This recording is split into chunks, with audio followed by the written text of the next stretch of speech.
Hello viewers, ఎలా ఉన్నారు? ఎంత ట్రై చేసినా టైంకి పడుకోలేకపోతున్నాము అని బాధపడుతున్నారా? నైట్ అంతా అలా మేల్కొని మళ్ళీ ఉదయాన్నే ఆఫీస్కి వెళ్ళాలంటే ఇబ్బందిగా ఫీల్ అవుతున్నారా? మన ఇంట్లో దొరికే ఒక్కటే ఒక ఇంగ్రీడియంట్తో చిన్న చిట్కా పాటిస్తే చాలు, చక్కని నిద్ర మీ సొంతం అవుతుంది. మరి ఆయుర్వేద వైద్యం మనకి ఉండనే ఉంది కాబట్టి ఆ వస్తువు ఏంటి, దాన్ని ఎలా యూజ్ చేయాలో ఈరోజు తెలుసుకుందాం. ప్రస్తుతం మనతో ఉన్నారు వంటింటి చిట్కాలకు కేర్ ఆఫ్ అడ్రస్ అయిన ఆయుర్వేద వైద్యులు చిటిబొట్ల మధుసూదన్ శర్మ గారు. నమస్కారం అండి. నమస్తే అమ్మా. సార్, చాలా మందిలో అంటే ఈ జనరేషన్ చిన్న పిల్లల్లో కూడా ఫోన్స్ ఎక్కువ వాడడం వల్ల కానివ్వండి, లేకపోతే ఎక్కువసేపు స్క్రీన్ యూజ్ చేయడం వల్ల కానివ్వండి, నిద్రలేమి సమస్యలు అందరిలో ఉంటున్నాయి. మరి చక్కటి నిద్ర మనం పొందాలి అంటే ఆయుర్వేదంలో ఏమైనా చిట్కాలు ఉన్నాయా? చాలా చాలా ఉన్నాయమ్మా. కంటి నిండా నిద్రపోతే ఒంటి నిండా ఆరోగ్యం అని చెప్పేసి మన పెద్దలు చెప్తుంటారు అమ్మా. సో కంటి నిండా నిద్రపోయి ఒంటి నిండా ఆరోగ్యం పొందేందుకు అనేక రకాల చిట్కాలు నేను ఇంతకుముందు చెప్పడం జరిగిందమ్మా. ఇప్పుడు మరొక చిట్కాను కూడా చెప్తాను చూడమ్మా. సో ఈ యొక్క చిట్కా కేవలం 3 పదార్థాలతో తయారు చేసుకోవచ్చమ్మా. గసగసాలు, పాలు, బెల్లం. గసగసాలు, పాలు, బెల్లం. ఈ 3 పదార్థాలు కలిపి ఒక మెడికేటెడ్ లిక్విడ్ లాగా తయారు చేసుకొని వాడుకోగలిగితే చక్కటి నిద్ర మనకు సొంతం అవుతుందమ్మా. ఎలాగంటే అమ్మా, రాత్రిపూట పడుకునేదానికి 1 గంట ముందు ఈ యొక్క మెడిసిన్ వాడుకోవాలి తయారు చేసుకుని. ఎలాగంటే ఫస్ట్ ఒక 1/2 టీ స్పూన్ గసగసాలమ్మా. 1/2 టీ స్పూన్ గసగసాలని గోరువెచ్చని నీళ్ళలో, అంటే తగినన్ని గోరువెచ్చని నీళ్ళలో వేసేసి ఒక 15 మినిట్స్ నానబెట్టాలమ్మా. కొంచెం ఒక 15 నిమిషాల సేపు నానబెట్టేసి గసగసాలు బాగా మెత్తబడిపోయి ఔషధ గుణాలన్నీ ఇంకా ఔషధంలోకి బాగా వచ్చేస్తాయి. సో ఒక 15 నిమిషాలు గోరువెచ్చని నీళ్ళు కానీ వేడి నీళ్ళైనా పర్లేదు, నానబెట్టేసేసి 15 నిమిషాల తర్వాత ఆ గసగసాలను తీసుకోవాలమ్మా. నీళ్ళు అక్కర్లేదు. గసగసాలను తీసుకొని ఒక 200 ml పాలలో వేసేసి మరిగించాలి. పాలు బాగా మరిగేటప్పుడు దించేసేసి వడగట్టేసి అందులో 1 స్పూన్ కానీ 1/2 టీ స్పూన్ కానీ బెల్లం పొడి కలపాలమ్మా. ఇంతేమ్మా, బ్రహ్మాండమైనటువంటి నిద్రను కలుగజేసేటువంటి రెమెడీ రెడీ అయిపోతుంది. సో గసగసాలు నానించాలి. నానించిన తర్వాత గసగసాలు తీసుకొని పాలలో కలిపేసేసి ఉడికించేసేసి పాలు ఉడికేటప్పుడు దించేసేసి వడగట్టేసేసి బెల్లం కలుపుకొని బెల్లం అంతా కరిగిపోయిన తర్వాత తాగాలమ్మా. సిప్ లాగా మనం టీ కాఫీ లాగా తాగుతాం. నిద్రపోయే ముందమ్మా 1 గంటకంతా దీని ప్రభావం మొదలవుతుంది మెడిసిన్ తీసుకున్న తర్వాత. సో ఈ విధంగా చేయడం వల్లమ్మా, సో మెదడులో నిద్రను కలుగజేసేటువంటి మెలటోనిన్ అనేటువంటి హార్మోన్ ఉత్పత్తికి దోహదపడుతుందమ్మా. సో ఎప్పుడైతే మెదడులో మెలటోనిన్ అనేటువంటి హార్మోన్ ఉత్పత్తి బాగా జరుగుతుందో, సక్రమంగా పనిచేస్తుందో, నిద్ర మన సొంతం అవుతుంది. సో న్యాచురల్ గానే ఈ మెలటోనిన్ హార్మోన్ ఉత్పత్తికి ఇది దోహదపడుతుందమ్మా. గసగసాలు రెండోది ఏంటంటే స్ట్రెస్ లెవెల్స్ తగ్గిస్తాయి. సో ఈ రోజుల్లో సర్వసాధారణంగా అందరికీ స్ట్రెస్ ఉంటుందండి. ఎగ్జాక్ట్లీ, మానసిక ఒత్తిడమ్మా. సో ఈ మానసిక ఒత్తిడి వల్లనే ఈ సమస్య వస్తుంది.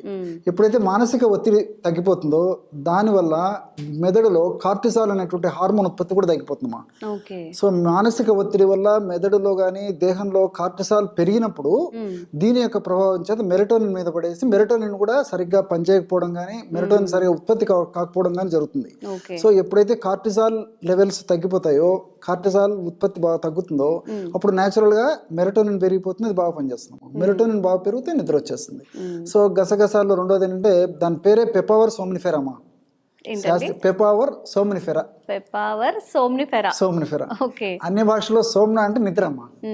సో నిద్రను కలిగజేసేటువంటి అద్భుతమైనటువంటి ఔషధ గుణాలు ఇందులో ఉండడం చేతనే దీనికి పెపావర్ సోమ్నిఫెరా అని చెప్పేసి పేరు పెట్టడం జరిగింది అనమాట. సో ఇది ఇంగ్లీష్ లో సర్వసాధారణంగా పాపీ సీడ్స్ అంటారమ్మా. ఈ గసగసాలు మనం సర్వసాధారణంగా ఈ తీపి వంటకాల తయారీలోను, తర్వాత ఈ పాయసంలో గానీ, తర్వాత ఈ ఎగ్జాక్ట్లీ వాడుతుంటారు. చాలా సువాసన భరితమైనటువంటి ద్రవ్యమా. దీనిలో ఈ కాల్షియము, తర్వాత ఐరన్, ఫైబరు, మెగ్నీషియము, ఫాస్ఫరస్ ఇలాంటి అనేక రకాలైన పోషక పదార్థాలు కూడా ఉన్నాయమ్మా. కాబట్టి ఈ పోషక పదార్థాలు మరి శరీరానికి పోషణ కలగజేయడమే కాకుండా చక్కటి నిద్ర కూడా ఉపయోగపడతాయమ్మా. సో మల్టిపుల్ బెనిఫిట్స్ ఉంటాయి అన్నమాట. అట్లే పాలల్లో ట్రిప్టోపాన్ అని చెప్పేసి అమినో యాసిడ్ ఉంది. ఈ ట్రిప్టోపాన్ అనేటువంటి అమినో యాసిడ్ వల్ల కూడా మెలటోనిన్ ఉత్పత్తి బాగా జరుగుతుంది. సో దీనికి తోడు పాలల్లో కూడా ఈ కాల్షియము, మెగ్నీషియము, ఫాస్ఫరస్, ప్రోటీన్స్ ఇలాంటివన్నీ ఉన్నాయి. కాబట్టి ఇవి కూడా మనకు ప్రత్యక్షంగా పరోక్షంగా ఈ శరీరానికి పోషణకు అందించడమే కాకుండా చక్కటి నిద్రకు ఉపయోగపడతాయి. బెల్లంలో పోషకాంశాలు ఉన్నాయమ్మా. ఐరన్ ఉంది, తర్వాత మెగ్నీషియం ఉంది, ఫాస్ఫరస్ ఉంది, ఫైబర్ ఉంది, కాల్షియం ఉంది. ఇలాంటివన్నీ కూడా ఈ యొక్క పోషణకు ఉపయోగపడమే కాకుండా నిద్ర కూడా ఉపయోగపడుతుందమ్మా. రెండోది ఏంటంటే ఈ యొక్క బెల్లం కూడా ఈ మైండ్ రిలాక్స్ చేస్తుందమ్మా. ఈ రోజుల్లో ఇంతకుముందే చెప్పాం కదమ్మా, మానసిక ఒత్తిడి వల్ల ఈ ప్రాబ్లమ్స్ వస్తాయని చెప్పేసి మైండ్ రిలాక్స్ చేసేటువంటి గుణము ఈ బెల్లానికి ఉందన్నమాట. రెండోది ఏంటంటే సర్వసాధారణంగా ఈ యొక్క నిద్ర తక్కువ ఉన్నటువంటి వాళ్ళలో ఎక్కువ శాతం మందిలో మెజారిటీ పేషెంట్స్లో వేడి తత్వం ఉంటుందమ్మా, over heat of the body. Okay, బాగా గమనించండి. అందుకే అలాంటి వాళ్ళలో బాగా నిద్ర తక్కువైన వాళ్ళు తల మీద మనం అలా చేయబెట్టి చూసినప్పుడు కొంచెం హీట్ ఉంటుంది అనమాట మిగతా వాళ్ళతో పోల్చుకుంటే. సో ఈ బెల్లం చెరుకు నుంచి తయారైంది కాబట్టి శీతల ద్రవ్యం కాబట్టి బాడీ కూల్ చేసే టెండెన్సీ ఉంటుంది. ఎప్పుడైతే బాడీని కూల్ అవుతుందో అప్పుడు న్యాచురల్గా నిద్ర పడుతున్నాము. ఇదంతా సూక్ష్మంలో మోక్షాలు ఇవన్నమాట, సింపుల్ రెమెడీస్ అన్నమాట. ఒకదానికి ఒకటి లింక్ అయి ఉంటాయి అంటారా? ఒకదానికి ఒకదా లింక్ ఉంటాయమ్మా. సో మనం ఈ 3 పదార్థాలు కలిపి వాడుకోవడం వల్ల మనకు అన్ని సైడ్ బెనిఫిట్స్ ఉంటాయి, ఎలాంటి సైడ్ ఎఫెక్ట్స్ ఉండవు. అలాగని చెప్పేసి ఈ యొక్క ఔషధాన్ని మాత్రము మిగతా మందుల్లాగా ఎక్కువ మందులు మనం నిద్రకు సంబంధించి న్యాచురల్ రెమెడీస్ వాడుకుంటుంటాము, ఎక్కువ మందులు వాడినట్లు దీన్ని వాడడానికి ఉండదమ్మా. ఎందుకంటే ఈ గసగసాలు కొన్నాళ్ళ పాటు వాడుకోవాలన్నమాట. బెల్లము పాలు రెగ్యులర్గా వాడుకుని ఒకవేళ షుగర్ ఇలాంటి వాళ్ళు లేకపోతే రెగ్యులర్గా వాడుకున్నా తప్పులేదు, కానీ గసగసాలను మాత్రం కొన్నాళ్ళు వాడి ఆపేసేయాలమ్మా. ఇంకోటి ఏంటంటే ఇప్పుడు ఇంగ్లీష్ మందులకు అలవాటు పడిన వాళ్ళు సడన్గా అది ఆపేసేసి దీన్నే ప్రయత్నం చేయడం కూడా అది క్షేమదాయకం కాదమ్మా. ఎందుకంటే ఆయుర్వేద ఔషధాలు ముఖ్యంగా కొన్ని రకాలైనటువంటి ఇలాంటి ఔషధాలు ఏంటంటే బాడీలో ట్యూనప్ అయ్యేదానికి కొంత టైం పడుతుంది అనమాట. సో గ్రాడ్యువల్గా బాడీలో మార్పులు వచ్చేసేసి క్రమంగా టయానికి నిద్ర పట్టేటువంటి కండిషన్ వచ్చేస్తుందమ్మా. సో బాడీ తత్వాన్ని అనుసరించి ఒక వారం రోజులు 10 రోజులు కూడా పట్టవచ్చు, ఓపిక తీసుకోవాలమ్మా. అంతేగాని చెప్పేసి సడన్గా ఏదో ఇంగ్లీష్ మందులాగా అలవాటు పడిపోయి ఇంగ్లీష్ మందులు వాడుకున్నట్లు వెంటనే నిద్ర రాలేదని చెప్పేసి 1 రోజు 2 రోజులు వాడేసి మానడం ఆపడం చేయకూడదమ్మా. 2 రోజులు వాడేసి మానేసి మళ్ళీ ఇంకోటి ప్రయత్నం చేయడం వల్ల చేయకూడదు అనమాట. సో రెగ్యులర్గా వాడితే వచ్చేస్తుంది.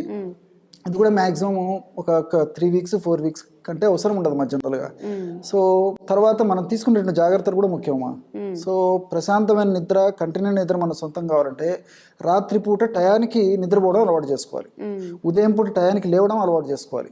రెండోది ఏంటంటే రాత్రి యొక్క మనకి డిన్నర్ ఏదైతే ఉందో ఆ డిన్నర్ అర్లీగా పూర్తి చేసేటట్టు అలవాటు చేసుకోవాలమ్మా. తర్వాత సహజ సిద్ధమైనటువంటి న్యాచురల్ ఆహారమే తీసుకోవాలి ముఖ్యంగా రాత్రిపూట. సో దీనికి తోడంటే న్యాచురల్ ఫుడ్ అంటే ఇప్పుడు dry nuts, dry fruits, vegetables ఇలాంటివి ఎక్కువ తీసుకోవడానికి ప్రయత్నం చేయాలమ్మా. ఇట్లా చిన్న జాగ్రత్తలు తీసుకుంటూ నేను చెప్పినటువంటి పద్ధతిలో ఈ యొక్క ఔషధాన్ని కొన్నాళ్ళ పాటు వాడినప్పటికీ టయానికి నిద్ర వచ్చే పద్ధతి మొదలవుతుంది. ఇంకోటి ఏంటంటే ఎప్పుడైతే మనం ఈ పద్ధతిలో బాడీని ట్యూనప్ చేసేసామో సర్వసాధారణంగా మనం ఉదయం పూట నిద్ర లేవాలంటే అలారం పెట్టుకుంటాం. అలా కాకుండా రాత్రి పూట కూడా మరీ తప్పని పరిస్థితి అలారం కూడా పెట్టుకోవచ్చు. అలారం పెట్టుకొని పడుకోవాలి అని. సో న్యాచురల్ కొన్నాళ్ళ పాటు అలవాటు అయిపోతామా, న్యాచురల్ టయానికి నిద్ర వస్తుంది, టయానికి మెలకు వస్తుంది. ఈ యొక్క మనం ఇంతకుముందు చెప్పినటువంటి మందులు వాడుకోవడం వల్ల ఈ యొక్క మందుల ప్రభావం కూడా మనకు ఎక్కువ కాలం పాటు కూడా మన దేహంలో ఉంటూ సదా కాపాడుతూ సదా రక్షిస్తూ అన్ని రకాలుగా మన సదా దేహానికి ఉపయోగపడుతుంటాయమ్మా. మనం తీసుకునే జాగ్రత్తలు కూడా ముఖ్యమ్మా. ఇలా తీసుకోవడం వల్ల ఎలాంటి ఆధునిక కృత్రిమ రసాయన ఔషధాలు లేకుండానే కేవలము నేను చెప్పినటువంటి ఈ యొక్క ఔషధము ప్లస్ మనం తీసుకునేటువంటి జాగ్రత్తల వల్ల చక్కటి నిద్ర మన సొంతం అవుతుందమ్మా. ఓకే, చాలా మంచి విషయం చెప్పారు గురుగారు. ఎందుకంటే నిద్ర పోవాలి అని 10కి పడుకున్నా కానీ 1 వరకు 2 వరకు మేల్కొని మళ్ళీ పొద్దున ఆఫీసులకు వెళ్ళడం ఇబ్బంది అయ్యి చాలా మంది ఉన్నారు. మీరు చెప్పిన ఈ చిన్న చిట్కా పాటిస్తే హ్యాపీగా పడుకోవచ్చు, హ్యాపీగా లైఫ్ లీడ్ చేయొచ్చు. థ్యాంక్ యూ అండి. హలో ఫ్రెండ్స్, నేను డాక్టర్ కేడి మోదీ, ఇక్కడ హైదరాబాద్లో ఆదర్శ్ నగర్లో అండ్ కేర్ హాస్పిటల్ నాంపల్లిలో ఎండోక్రైనాలజిస్ట్ ప్రాక్టీస్ చేస్తాను. నా 50 to 60% patient sugar patient. So ఈరోజు నేను షుగర్ పేషెంట్కు లైఫ్లో మానిటరింగ్కి ఇంపార్టెన్స్ ఏముంది అది చెప్తాను. అందరికీ తెలుసు కి షుగర్ పేషెంట్ మంచిగా పథ్యం చేయాలి, రెగ్యులర్ ఎక్సర్సైజ్ చేయాలి, రెగ్యులర్ మెడిసిన్ వాడాలి. బట్ ఎవరికి ఇది తెలియదు కి మానిటరింగ్కి ఇంపార్టెన్స్ ఏముంది. మానిటరింగ్ అంటే జనరల్లీ మానిటరింగ్ అంటే అందరికీ అట్లా రెగ్యులర్ షుగర్ చెక్ చేయాలి, అది monitoring. But only sugar testing is not enough. So అన్నీ చాలా important. First and most important is మీ వెయిట్ మెయింటైన్ చేయాలి. ఎనీ షుగర్ పేషెంట్కు వితౌట్ ఎనీ రీజన్ వెయిట్ తగ్గుతుంది అంటే షుగర్ అన్కంట్రోల్ షుగర్కి first symptom weight loss. And without diabetes కూడా మీకు without any reason weight loss అవుతుంది అంటే ఫస్ట్ థింగ్ మీరు వెయిట్ చెక్ చేయాలి. సో ప్రతి నెల మీరు వెయిట్ చెక్ చేయండి. అండ్ కొన్ని షుగర్ మెడిసిన్ వల్ల కూడా వెయిట్ పెరుగుతుంది, కొన్ని మెడిసిన్ వల్ల తగ్గుతుంది. సో వెయిట్ మానిటరింగ్ ఈజ్ చాలా ఇంపార్టెంట్. అండ్ సేమ్ వెయిట్ మషిన్లో మీరు ప్రతి నెల వెయిట్ చెక్ చేయాలి. మీ బీపీ మానిటరింగ్ కూడా చాలా ఇంపార్టెంట్. రెగ్యులర్లీ మీకు బీపీ ఉంది అంటే మీరు హోమ్ మానిటరింగ్ అది కొత్త కన్సెప్ట్ ఉంది. మీరు ఇంట్లో రెగ్యులర్ డిఫరెంట్ టైమింగ్లో బీపీ చెక్ చేయాలి. మీకు బీపీ 130/80 ఉండాలి. మీరు బీపీ చెక్ చేస్తే ఇమీడియట్లీ ఆఫ్టర్ ఫుడ్ 1 అవర్ వరకు చెక్ చేయొద్దు. మీరు రిలాక్స్ పొజిషన్లో అయితే మీకు యూరిన్కి అర్జు ఉంది ఈ టైంలో కూడా చెక్ చేయొద్దు. సో అట్లా మీకు అన్ని రూల్స్ రెగ్యులేషన్ తెలుసుకోవాలి కి బీపీ ఎప్పుడు చెక్ చేయాలి. And 130/80 is your target. And second thing, third thing is sugar testing. నవ్వు అది ఎస్ఎంబిజి అంటారు. ఎస్ఎంబిజి అంటే self monitoring of blood glucose, SMBG. So ఇప్పుడు సిటీలో అర్బన్ ఏరియాలో అవేర్నెస్ పెరిగింది. Most of the patient they have glucometer at home. So మీరు sugar oral ట్యాబ్లెట్లో ఉంది, మీకు అవసరం ఉంది అంటే ప్రతి నెలకు 2 సారి తిన్నాక షుగర్ చెక్ చేయాలి. ఎప్పుడైనా మీ తినకుండా షుగర్ 120 లోపల ఉండాలి, తిన్నాక 180 లోపల ఉండాలి. యంగ్ పేషెంట్ అయితే 160కి టార్గెట్ ఇస్తాను. ఎల్డర్లీ పేషెంట్కు 180 వరకు పర్వాలేదు. మీ 3 మంత్స్కి ఎవరేజ్ షుగర్ HbA1c ఎప్పుడైనా 7% లోపల ఉండాలి. అది మీరు 3 మంత్స్కు ఒకసారి చెక్ చేయాలి. సో కొన్ని పేషెంట్కు షుగర్ చాలా ఫ్లక్చుయేట్ అవుతుంది.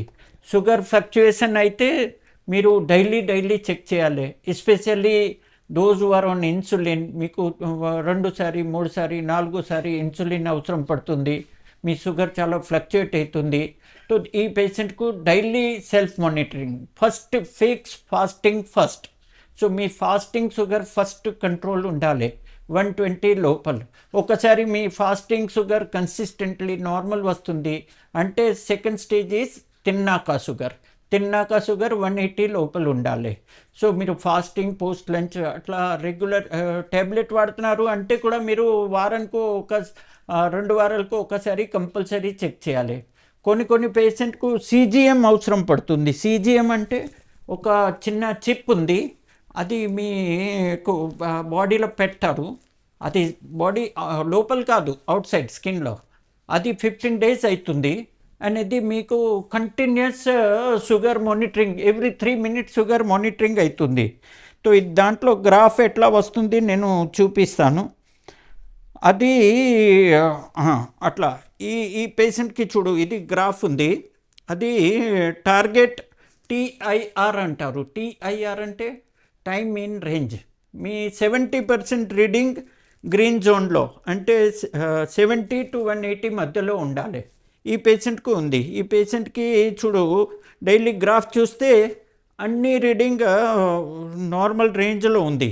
కొన్నిసారి కొంచెం పెరుగుతుంది, బట్ మ్యాక్సిమం రీడింగ్ అది గ్రీన్ జోన్లో ఉంది. కొన్నిసారి ఇది రెడ్ ఏరియా అంటే కొన్నిసారి లో షుగర్ అవుతుంది, 70 లోపల పోతుంది. దీనికి కాంట్రాస్ట్లో ఈ పేషెంట్కి ఇంకా ఒక పేషెంట్కి చూపిస్తాను. ఈ పేషెంట్కి చూడు only 35% reading is TIR. TIR అంటే టైమ్ ఇన్ రేంజ్. అండ్ ఈ పేషెంట్కి గ్రాఫ్ చూస్తే maximum reading out of control ఉంది చూడు. సో ఈ పేషెంట్కు ఇన్సులిన్ ఎట్లా అడ్జస్ట్ చేయాలి, ఏ ఇన్సులిన్ పెంచాలి, బోలస్ ఇన్సులిన్ పెంచాలి, బేజల్ ఇన్సులిన్ పెంచాలి. దీనికోసం ఇది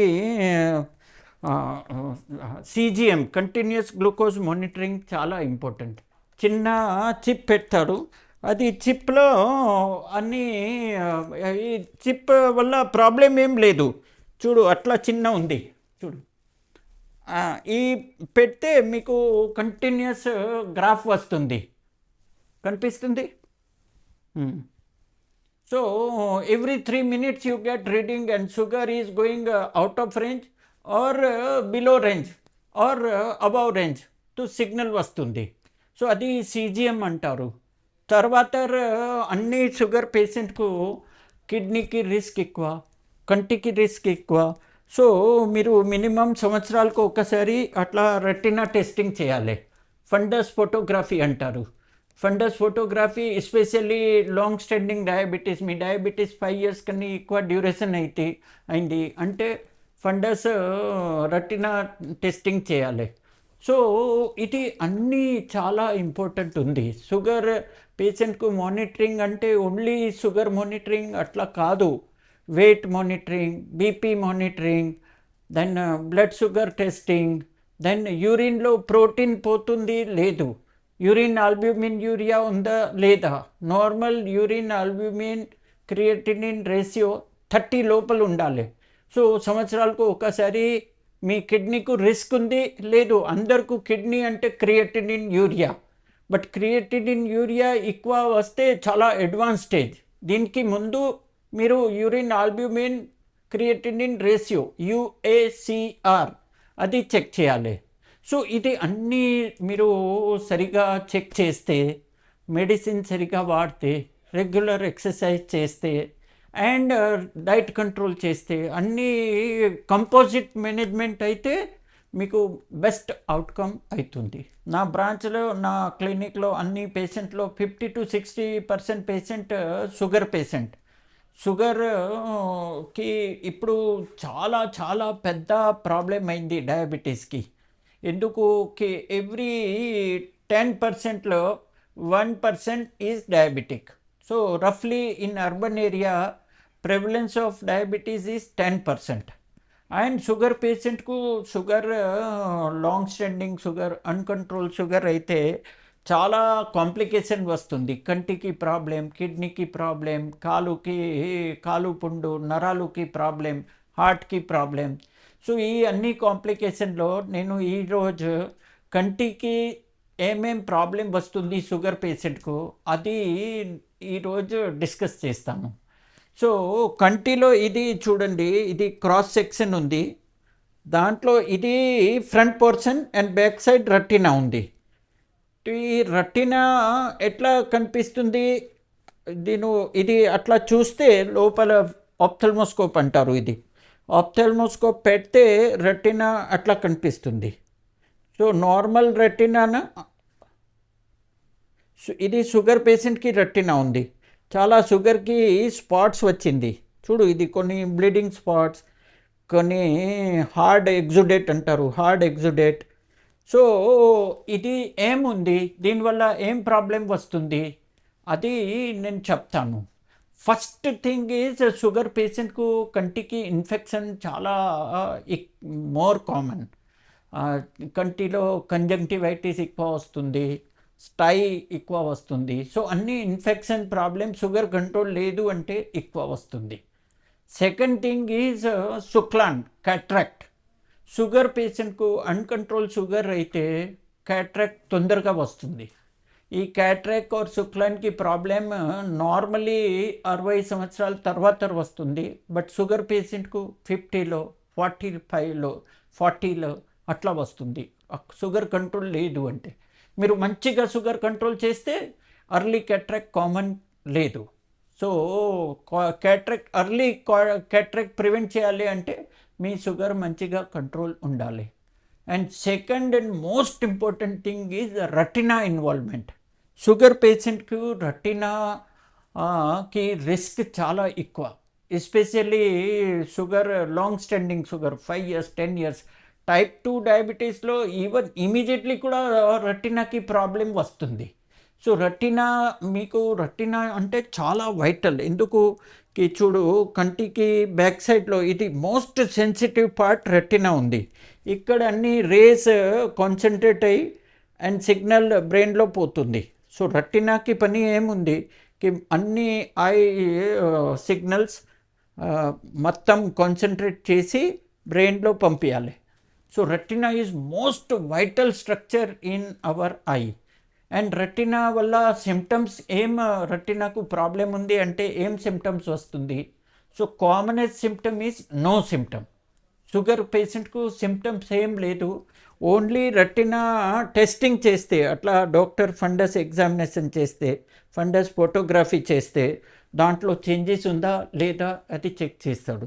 సపోజ్ చేంజెస్ ఉందా, ఈ పేషెంట్కు ఇది ఎల్లో స్పాట్స్ కనిపిస్తుంది, అది ఎగ్జుడేట్స్ అంటారు.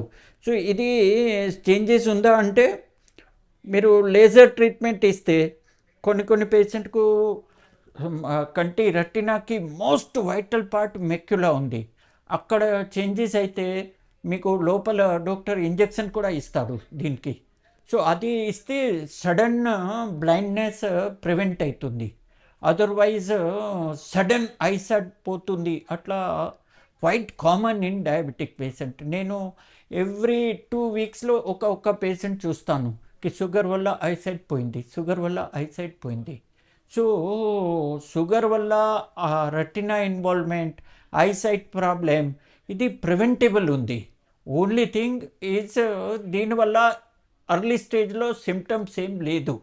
సో మీరు regular once in a year me retina testing చేయాలి.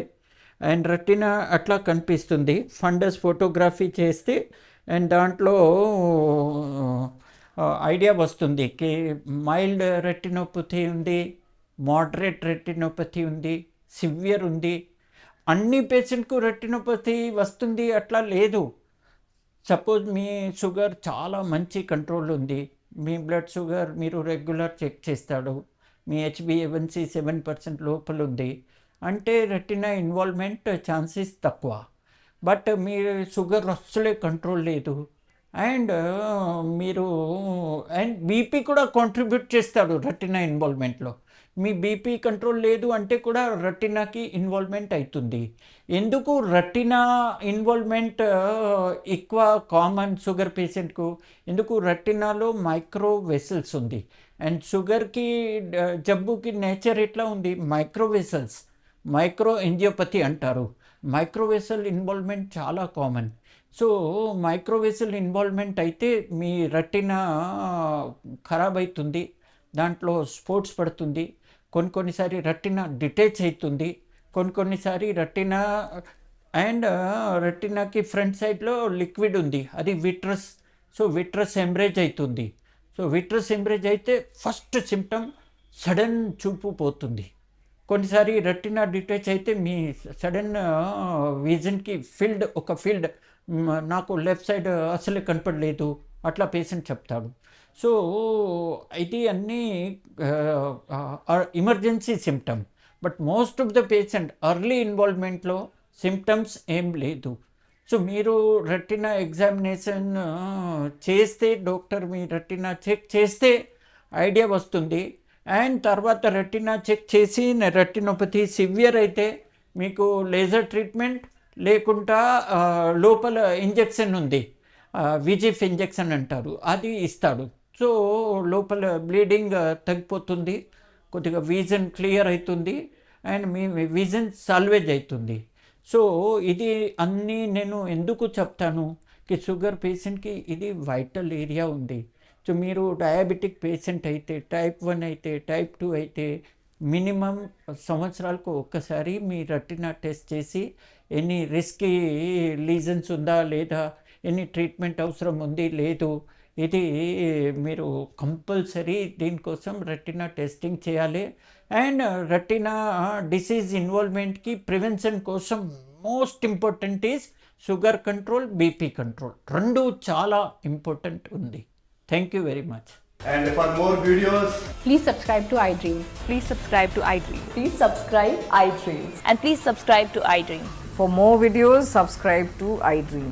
please like, share and subscribe to the channel. Congratulations, iDream. Subscribe to iDream. Subscribe to iDream. So subscribe to iDream Media. iDream ki iDream team అందరికి huge congratulations. Please subscribe iDream Media. Please subscribe to iDream. Subscribe iDream. Please subscribe to iDream.